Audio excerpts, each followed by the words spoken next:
Paper 12 schedule area. These are area that the president after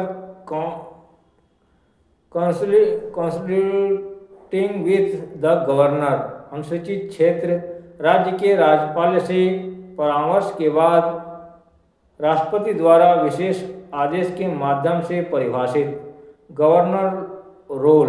the governor can make regulation for good governance including prohibiting land transfer, regulating money lending and managing forests. These regulations are submitted to the president for approval. राज्यपाल की भूमिका। राज्यपाल सुशासन के लिए नियम बना सकते हैं जिनमें भूमि हस्तांतरण पर रोक, साहूकारी का विनियमन और प्रबंधन शामिल है। ये नियम राष्ट्रपति के अनुमोदन के लिए प्रस्तुत किए जाते हैं। Tribes advisory council. The governor must consult the tribes advisory council in the state before making regulation. जनजातीय सलाहकार परिषद। राज्यपाल को विनियम बनाने से पहले राज्य की सलाहकार परिषद से परामर्श करना होगा। President's role. The president has a key role in defining schedules area and assenting to the regulation made by the governor. राष्ट्रपति की भूमिका। अनुसूचित क्षेत्रों को परिभाषित करने और राज्यपाल द्वारा बनाए गए विनियमों को स्वीकृति देने में राष्ट्रपति की महत्वपूर्ण भूमिका होती है। Administrative control. Regulation. The governor can make regulations that have the force of law and can even repeal or amend existing law in the area to protect tribal rights. Autonomy. The fifth schedule grant a degree of autonomy by ensuring that state or parliamentary laws do not apply to these area without specific presidential or governor approval. Tribal governance. A major goal is to allow for more participatory governance with a focus on empowering local institutions and respecting traditional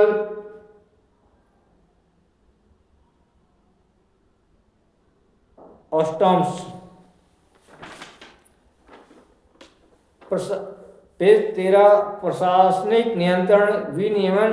राज्यपाल ऐसे विनियमन बना सकते हैं जो कानून के समान बल रखते हों तथा जनजातीय अधिकारों की रक्षा के लिए क्षेत्र में विद्यमान कानूनों को निरस्त या संशोधित भी कर सकते हैं। स्वायत्तता। 5वीं अनुसूची यह सुनिश्चित करके स्वायत्तता प्रदान करती है कि राज्य या संसदीय कानून राष्ट्रपति या गवर्नर की विशिष्ट स्वीकृति के बिना इन क्षेत्रों पर लागू नहीं होंगे। जनजातीय शासन। एक प्रमुख लक्ष्य स्थानीय संस्थाओं को सशक्त बनाने और पारंपरिक रीति रिवाजों का सम्मान करने पर ध्यान केंद्रित करते हुए अधिक भागीदारीपूर्ण शासन की अनुमति देना है। टॉपिक 32। पहला, राष्ट्रीय ऑटोमोटिव बोर्ड भारी उद्योग मंत्रालय के अंतर्गत आता है। The national automotive board is under ministry of heavy industries. दूसरा, कायर बोर्ड सूक्ष्म, लघु और मध्यम उद्यम मंत्रालय के अंतर्गत आता है। MSME। कायर board is come under the Ministry of Micro, Small and Medium Enterprises MSME। तीसरा, राष्ट्रीय व्यापार सूचना केंद्र वाणिज्य और उद्योग मंत्रालय के अंतर्गत आता है। The national centre of trade information NCT is under the ministry of commerce and industry. Topic 33।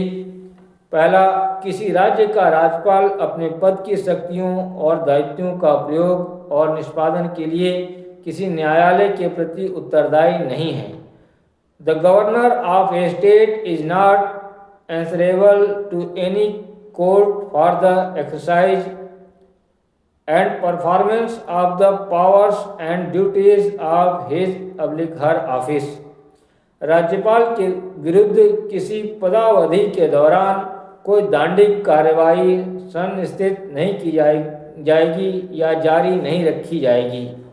No criminal proceedings shall be instituted or continued against the governor during his public her term of office. किसी राज्य विधानमंडल के सदस्य सदन के अंदर कही गई किसी भी बात के लिए किसी भी न्यायालय में कार्रवाई के लिए दायी नहीं है. Member of a state legislature are not liable to any proceedings in any court in respect of anything said within the house.